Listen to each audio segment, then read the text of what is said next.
राम राम। आप देख रहे हैं प्रदेश का नंबर 1 और सबसे भरोसेमंद news channel India news Haryana. मैं हूं आपके साथ पराग गुप्ता। हरियाणा पंजाब पुलिस और केंद्रीय जांच एजेंसियों ने 3 और पाकिस्तानी जासूसों को गिरफ्तार किया है। ये तीनों भी देश की खुफिया जानकारी अलग अलग माध्यमों से पाकिस्तान भेज रहे थे। जासूसी के मामले में दोनों राज्यों से 9वां मामला पकड़ में आया है। हरियाणा के नूह में पकड़े गए आरोपी की पहचान तावड़ू उपमंडल के गांव कांगरका से तारीफ पुत्र हनीफ के रूप में हुई है। उससे एक मोबाइल भी बरामद हुआ है जिसमें कई संदिग्ध वीडियो, फोटो और डेटा बरामद हुआ है। फिलहाल पुलिस उससे पूछताछ कर रही है। नूह में 3 दिन पहले 16 मई को भी एक जासूस अरमान को पकड़ा गया था। उधर पंजाब के गुरदासपुर में भी 2 युवकों को पकड़ा गया है जो पाकिस्तान की खुफिया एजेंसी ISI के हैंडलर के सीधे संपर्क में थे। वहीं जासूसी मामले पर लगातार प्रतिक्रिया भी देखने को मिल रही है। सीएम नायब सैनी ने कहा कि ऐसे लोगों पर पुलिस सख्त कार्रवाई कर रही है। मंत्री अनिल विज ने कहा कि दुश्मन बख्शे नहीं जाएंगे। उधर जेजेपी नेता दिग्विजय सिंह चौटाला का बयान भी इस मुद्दे पर सामने आया है। उनकी तरफ से कहा गया कि ऐसे लोगों को हरियाणा में पनपने नहीं देना चाहिए। इस मुद्दे पर करेंगे चर्चा। उससे पहले कुछ सवाल। भारत के खिलाफ कौन रच रहा साजिश? क्या पहलगाम हमले में जासूसों ने मदद की? पाकिस्तान युवाओं को क्यों बना रहा निशाना?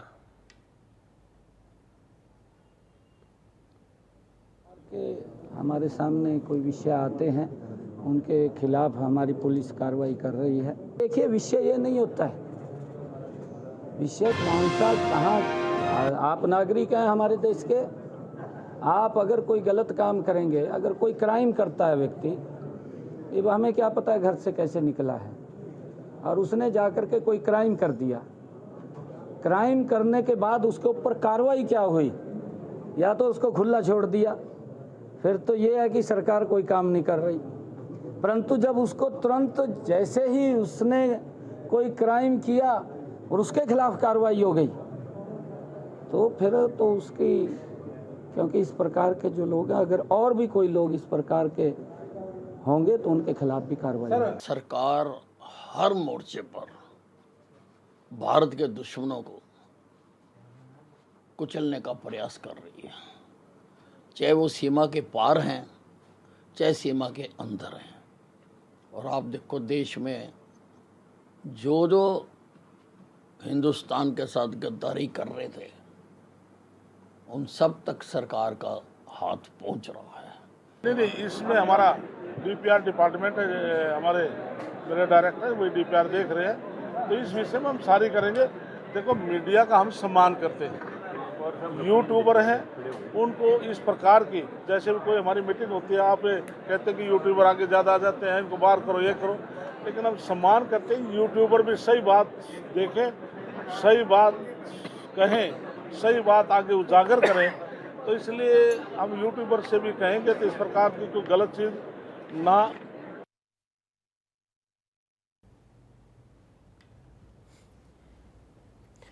तो देखिए, प्रतिक्रियाएं सामने आई हैं। राजनीतिक दलों की तरफ से भी रिएक्शंस इस मुद्दे पर सामने आए हैं।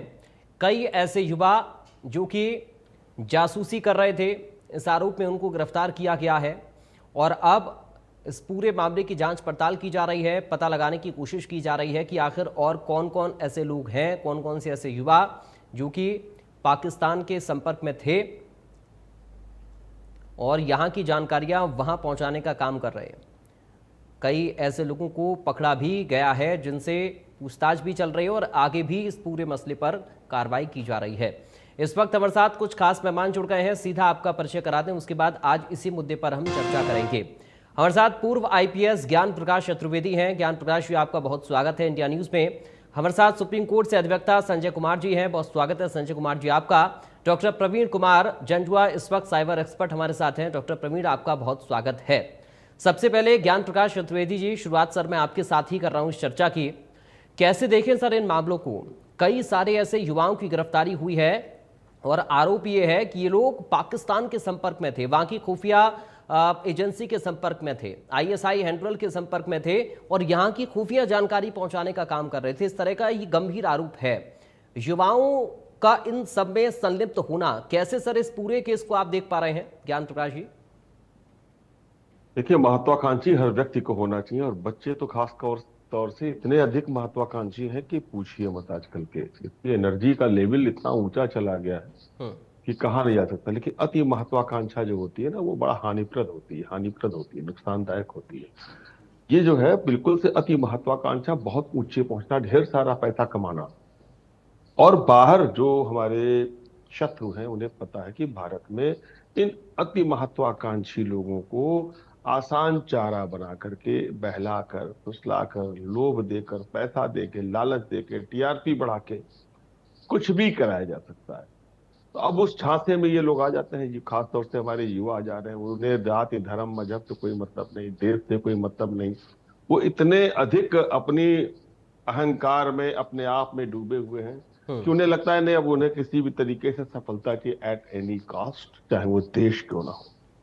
तो देश को गिरवी रखकर ये सफलता पाने का प्रयास कर रहे हैं, ऐसे लोगों पर निगाह रखी जाती है। खासतौर से युद्ध के जस्ट पहले जो तैयारी होती है, युद्ध के मध्य और युद्ध के बाद तो और बहुत जबरदस्त की जाती है। इस स्क्रूटनी में ये लोग, सारे के लोग फंसे हैं। बहुत से लोग मिलेंगे, आप देखिएगा। ये लोग अपनी टीआरपी के लिए, पैसे के लिए, इनके पास देखिए धन के स्रोत भी बहुत आ गए हो, वह पैसे बहुत आ गए हो। कहाँ से आ गए, कहाँ से इनका इतना रिहाइश इतनी अच्छी हो गई, कहाँ से इनके पास गाड़ियां, बंगले, मकान आ गए। ये बहके हुए लोग हैं, ये भटके हुए लोग हैं। इन्होंने सौदा कर लिया इस बार अपने देश का। ऐसे लोगों के विरुद्ध सख्त से सख्त कार्रवाई होनी चाहिए। किसी भी जात, धर्म, मजहब के लोगों को इनका साथ नहीं देना चाहिए। मैं अपने खास तौर से अपने जो हमारे एडवोकेट बंधु हैं उनसे भी निवेदन करूंगा, क्या ऐसे लोगों की पैरवी की जानी चाहिए। देखिए, पैरवी तो हमारी सर्वोच्च न्यायालय या संवैधानिक अधिकार कहता है कि नहीं, इनको न्याय दिया जाना चाहिए। लेकिन क्या इनकी भर्सना नहीं होनी चाहिए, लालच माउंट नहीं होनी चाहिए, इनको इनका सामाजिक बहिष्कार नहीं होना चाहिए, इनके लिए कठोर दंड की मांग नहीं होनी चाहिए। दूसरी बात, इनके विरुद्ध उतने अधिक सबूत नहीं मिल सकते जितने जो कन्वर्सेशन हुए वही तो सबूत होगा। उसको एक पुख्ता तरीके से हमारे जो भी सरकारी वकील हैं उसको एकत्र करें और उसको बहुत अच्छी तरीके से दलील के सामने पेश करें और बताएं कि राष्ट्रीय अस्मिता के नहीं, राष्ट्रीय सुरक्षा से जुड़ा हुआ है।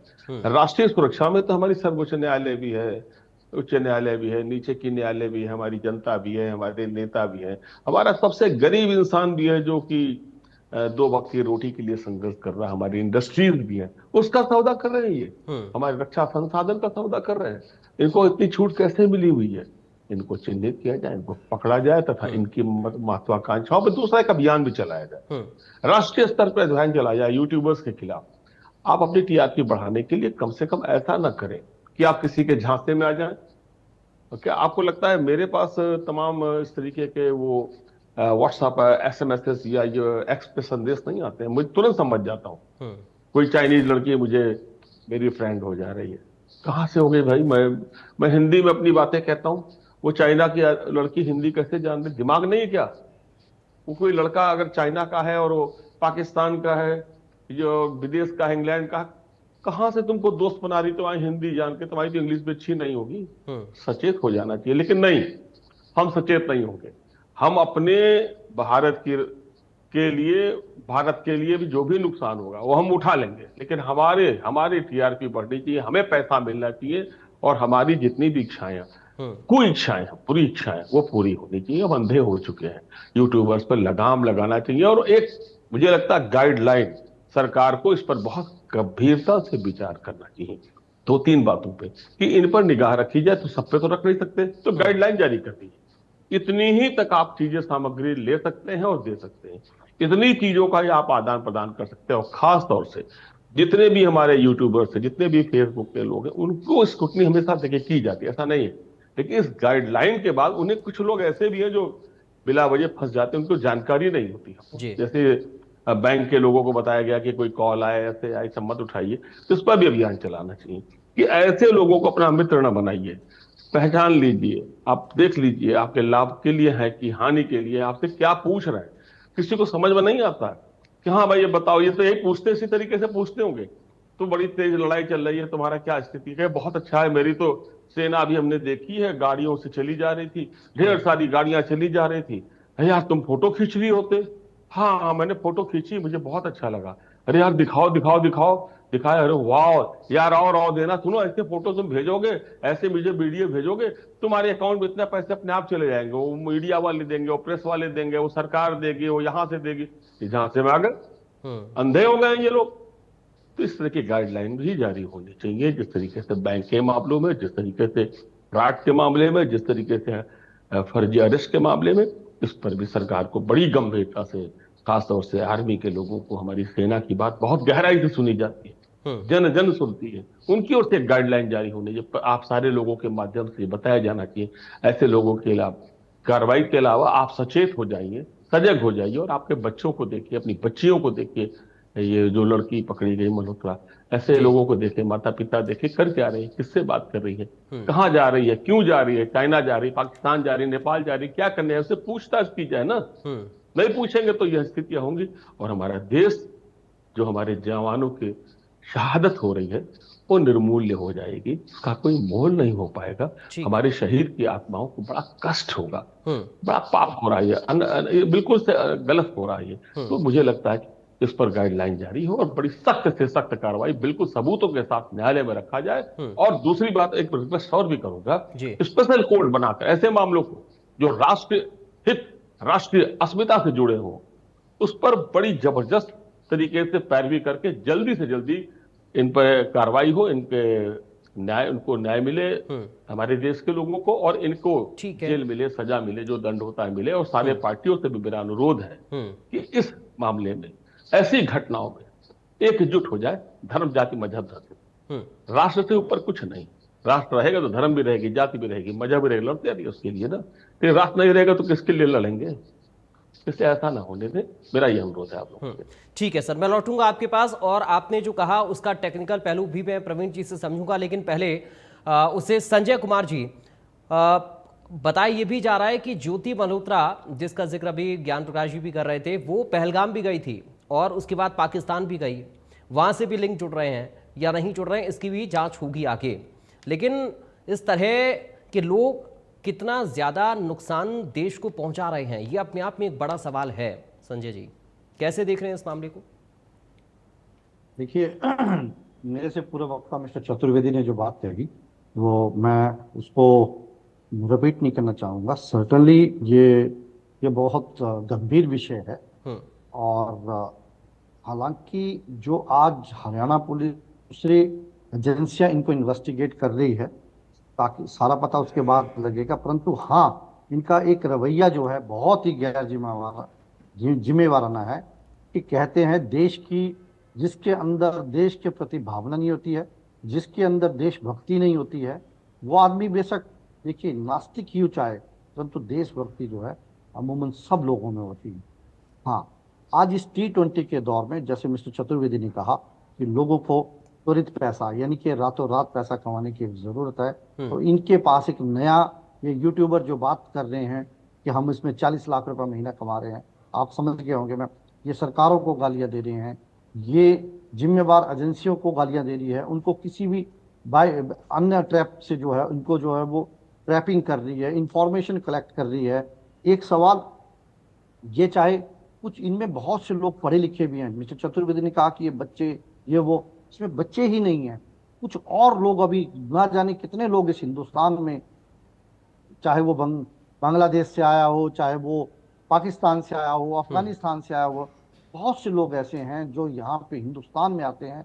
दिल्ली में ना जाने कब ये पता चलता है कि टीचर है जो यहाँ पे टीचिंग करता है, परंतु इसके तार जो है वो ISI से जुड़े हुए हैं, दूसरे कंट्री से जुड़े हुए हैं। और ये अगर यहाँ पे हिंदुस्तान में हो रहा है, जैसे इन्होंने कहा कि इस पे एक गाइडलाइन बननी चाहिए, ये एक सर्च ऑपरेशन जारी किया जाना चाहिए। हालांकि हमें पूरा यकीन है, हमारी होम मिनिस्ट्री पूरी सशक्त है, हमारी सरकार बिल्कुल इस पे सख्त काम कर रही है, और हालांकि इसमें ऑलरेडी इस हिंदुस्तान में ऐसे लॉ है, जैसे मुझे पता चला है कि इन लोगों के खिलाफ जो FIR कटी हुई है, वो सेडिशन, जो BNS की धारा 152 है, जो पहले 124A के तहत भी कटी हुई है, जिसमें लाइफ इम्प्रिजनमेंट की बात की जाती है, जैसे इसमें सेक्शन 3, 4, 5 की बात की जाती है। ऑफिशियल सीक्रेट एक्ट 1923 में इसके सेक्शन 3, 4, 5 की बात की जाती है, जो अपने आप में बहुत सख्त है। तो इन गाइडलाइन से पहले ऑलरेडी हमारे पास जो है वो ऐसे लॉज हैं जो देश के प्रति जो है वो ऐसे ऐसे जघन्य अपराध करते हैं, उनको अवश्य पुलिस द्वारा और हमारे देश की जो एजेंसियां, इन्वेस्टिगेशन एजेंसियां हैं, वो इन लोगों को अवश्य एक सजा देने का जो है वो काम करती है। इससे पहले भी जैसे ज्योति से पहले भी 2018 में ये मिस्टर निशांत अग्रवाल थे, 2018 में मधु गुप्ता थे, माधुरी गुप्ता थे, जो फॉर्मर डिप्लोमेट है। आप ये देखेंगे कि जब इस लेवल के लोग भी इन जगहों पे आशिफ हुसैन थे, 2019 में थे, ये पाकिस्तानी नेशनलिस्ट थे और कोलकाता में रहते थे, और वहां से ये लोग सारे जो ISI से इनके तार मिले थे, DRDO के जो है प्रदीप सीनियर साइंटिस्ट थे। तो जब ऐसे लोग इन्वॉल्व हो सकते हैं, ये तो बच्चे हैं, इनको इनके माँ बाप के द्वारा भी और आज ही इनको निव करना चाहिए, इनको बिल्कुल रोकना चाहिए। ना तो मुझे लगता नहीं है ये लोग बिल्कुल भी चिंता इस देश की करते हैं, और इनके खिलाफ जो हमारे पास अभी, जैसे मैंने बात कही कि सेडिशन के चार्जेस इनके खिलाफ लगे हुए हैं, और दूसरा जो है वो ऑफिशियल सीक्रेट एक्ट के जो चार्जेस लगे हुए हैं, इनके तहत इनके खिलाफ कड़ी कार्रवाई की मैं इंश्योर करता हूं। मिस्टर चतुर्वेदी जी ने क्वेश्चन उठाया कि ये जो एडवोकेट्स हैं, ऐसा नहीं है, हम सब लोग जिम्मेवार व्यक्ति हैं, और मैं आपको इंश्योर करता हूं कि इन लोगों को आप बड़ा तुरंत देखोगे। आजकल स्पेशल कोर्ट्स बन रही हैं, जिन स्पेशल कोर्ट के तहत इनके ट्रायल को जो है स्पीड अप किया जाता है। जैसे कसाब का एग्जाम्पल ले लीजिए, उसको फांसी हुई, तो इसी तरह से अब वो सरकारें नहीं है, अब वो ये भारत वो नहीं है जो पहले भारत हुआ करता था, जो बिल्कुल एक स्लो, एक जनता रेल की तरह चलता था। आज इस भारत में जो है, आप विश्वास कीजिए, इन तमाम लोगों को जो है वो डेफिनेटली एक सख्त सजा मिलेगी, और ये लोग जो हैं और अन्य एक्ट के तहत जो है इन पे कार्रवाई की जाएगी। NSA है, NIA है, और मुझे लगता है अन्य कानून है, अवेलेबल है हमारे पास, जिनके तहत, हाँ, इन्होंने बात कही कि मैं इनकी बात से बिल्कुल सहमत हूं कि इसमें कोई ना कोई गाइडलाइंस जो है वो अब सरकारों को बनाई जानी चाहिए। ठीक है सर, मैं लौटूंगा आपके पास। डॉक्टर प्रवीण कुमार जी, इसका टेक्निकल पहलू क्या कहता है? एक साइबर एक्सपर्ट होने के नाते आप कैसे इसको देख रहे हैं?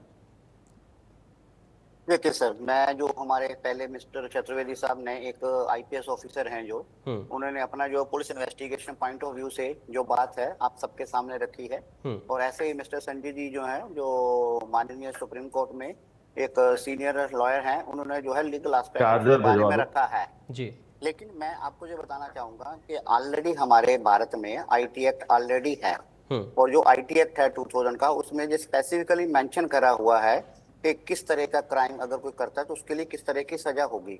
और वो पहले से ही लिखा है कि अगर कोई भी व्यक्ति विशेष किसी धर्म के खिलाफ, किसी कास्ट के खिलाफ, या किसी कंट्री के खिलाफ, या किसी स्टेट के साथ कोई भी जो किसी भी तरह की कोई पिक्चर अपलोड करता है, या वीडियो अपलोड करता है, या शेयर करता है, तो उसके खिलाफ पहले से ही कार्रवाई होनी चाहिए। मैं अभी एक आपके माध्यम से बताना चाहता हूँ कि 2015 में सुप्रीम कोर्ट ऑफ इंडिया ने एक स्कीम लॉन्च करी थी, जिसको कहा गया था सुप्रीम कोर्ट मॉनिटर्ड स्कीम है, जिसमें था कि cyber crime prevention against women and children जी। उसमें ये कहा गया था कि ये जो है साइबर क्राइम के लिए, ये जो वुमेन है या चिल्ड्रन है, वो जल्दी साइबर क्राइम के विक्टिम बन जाते हैं। तो इनको साइबर क्राइम से बचाने के लिए हमें क्या करना चाहिए कि कोई कैपेसिटी बिल्डिंग प्रोग्राम हमें रन करने चाहिए, जो डिस्ट्रिक्ट पुलिस लेवल पे होने चाहिए। और गवर्नमेंट ऑफ इंडिया ने बड़ी स्टेट्स को जो है 3 से 4 करोड़ रुपए की फंडिंग दी थी, छोटी स्टेट को 2 करोड़ तक की फंडिंग दी थी, जिसमें उन्होंने हर स्टेट में एक cyber crime police station establish करा था, डिस्ट्रिक्ट लेवल पे, स्टेट लेवल पे। और ये पुलिस ऑफिसर थे जो, उनको कहा गया था कि डिफरेंट स्कूल कॉलेजेस मिलकर आप इस तरह के जो है कैपेसिटी बिल्डिंग कराइए, ट्रेनिंग करिए, कि जिससे सबको बताया जा सके कि आप किसी भी तरह के साइबर क्राइम में इन्वॉल्व ना हो। अब हम बात कर रहे हैं कि चाहे ज्योति मल्होत्रा है या कुछ और है, जिन लोगों ने ऐसा काम करा, मेरा कहना यह है कि हम प्रिवेंटिव मेजर क्यों नहीं लेते। हमारे गवर्नमेंट ऑफ इंडिया के पास इतनी एजेंसीज हैं, NIA है, इंडियन पुलिस सर्विसेज है, जो कि एक बहुत ही मानी हुई एजेंसी है, बहुत सारे केसेस में है, हमारे केस में CBI है, हमारे केस में बहुत सारी और एजेंसीज हैं, और हमारे पास टूल्स भी हैं, टेक्निक भी है। हम पहले मॉनिटर क्यों नहीं करते? जो हमारी मिनिस्ट्री ऑफ IT है, उसके पास एक स्पेशल सेल ऑलरेडी है, जिसमें जो है मंत्री जी भी हैं, और मंत्री जी के आगे काम करने वाले जॉइंट सेक्रेटरी लेवल के और सेक्रेटरी लेवल के सीनियर IAS ऑफिसर भी हैं। वो ऐसा क्यों नहीं करते कि ये जो लोग बना रहे हैं इनको पहले से ब्लॉक करा जाए? अब जब हो गया तो फिर जो है government of India 8000 YouTube channel ban कर रही है। वो 1 मिनट में कैसे पता चलेगा गवर्नमेंट ऑफ इंडिया को कि 8000 चैनल बैन करने हैं? क्योंकि पहले से इन्फॉर्मेशन थी। तो बजाय इसके कि हम जब क्राइम हो जाता है फिर हम कहें कि इसको ऐसा करना चाहिए, ऐसा करना चाहिए, हम प्रिवेंटिव मेजर क्यों नहीं ले रहे? मेरा ये कहना है कि हमें प्रिवेंटिव मेजर लेना पड़ेगा। जैसे अभी जो हम बैठे हुए हैं, मैं साइबर एक्सपर्ट हूँ, वो चतुर्वेदी साहब एक आईपीएस ऑफिसर हैं, संजय जी सुप्रीम कोर्ट के एडवोकेट हैं, लेकिन गांव में जो देहात में जो लोग हैं जो अनपढ़ हैं वो तो सिर्फ फोन यूज करते हैं, उनको तो पता भी नहीं कि कौन सा क्राइम कैसे हो जाएगा। तो मेरा ये कहना है कि संजय जी, आ हम रहा हूं। बजाय इसके कि जब एंड पे आ जाए तभी एक्शन लें, पहले से ही एक्शन होना चाहिए। हाँ, जो संजय जी, आ कोई रहा भी हूं है आपके पास। डिफरेंट स्टेशन पे डिफरेंट पुलिस ऑर्गेनाइजेशन है, जो डिस्ट्रिक्ट लेवल पे आज की डेट में साइबर क्राइम पुलिस स्टेशन बने हुए हैं। तो वो अगर साइबर क्राइम पुलिस स्टेशन है, वो जो भी उस डिस्ट्रिक्ट के अंदर जो भी सारा कुछ हो रहा है अपने आईटी एक्ट के ठीक है। तहत कोई भी चीज टेररिज्म के नाम पे हाँ। उसको जो है मॉनिटर करा जा सकता है। ठीक है। हाँ, ये बात है कि प्राइवेसी एक्ट है, supreme court of India privacy की बात करता है, बट जब देश की सिक्योरिटी की बात आती है तो कोई भी पुलिस ऑर्गेनाइजेशन उनको मॉनिटर कर सकती है।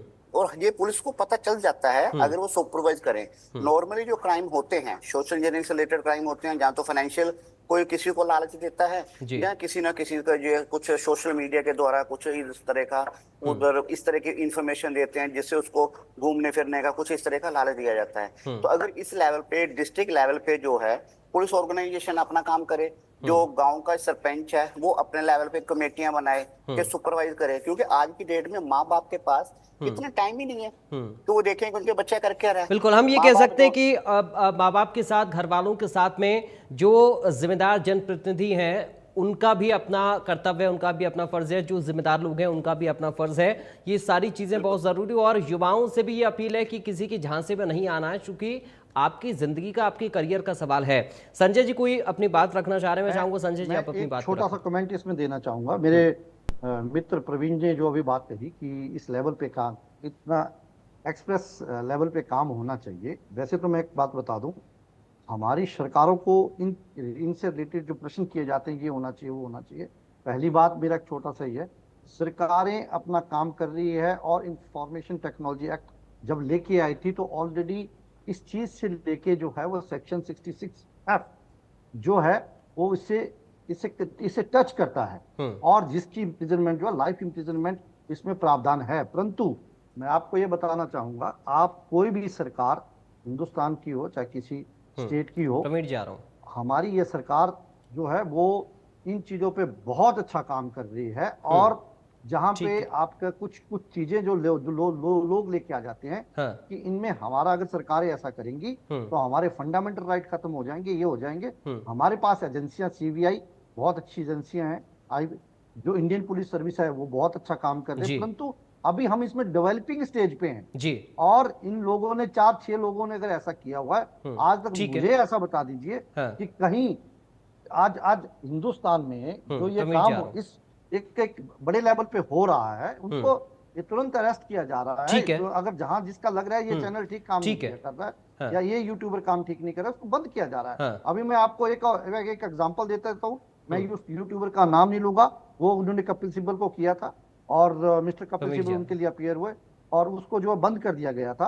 और वो गए, उन्होंने बात कही कि नहीं मेरी तो, उन्होंने स्पेसिफिकली कोर्ट ने भी कहा you must comply with the law of land.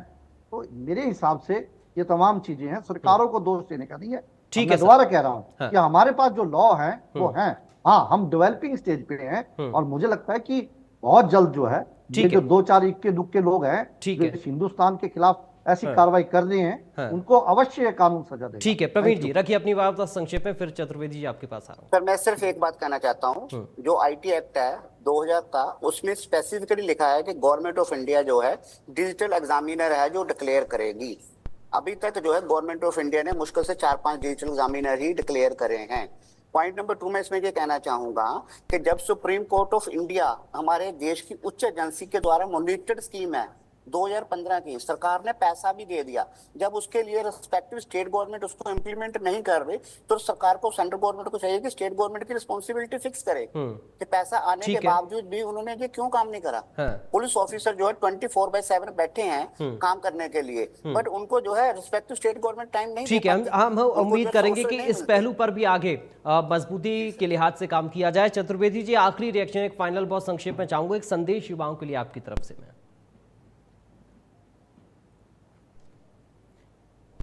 ज्ञान प्रकाश जी, आपको आवाज आ रही मेरी? हाँ, रिपीट कर दे क्वेश्चन जरा एक प्लीज। बहुत संक्षेप में एक आखिरी संदेश मैं चाहूंगा युवाओं के लिए सर आपसे।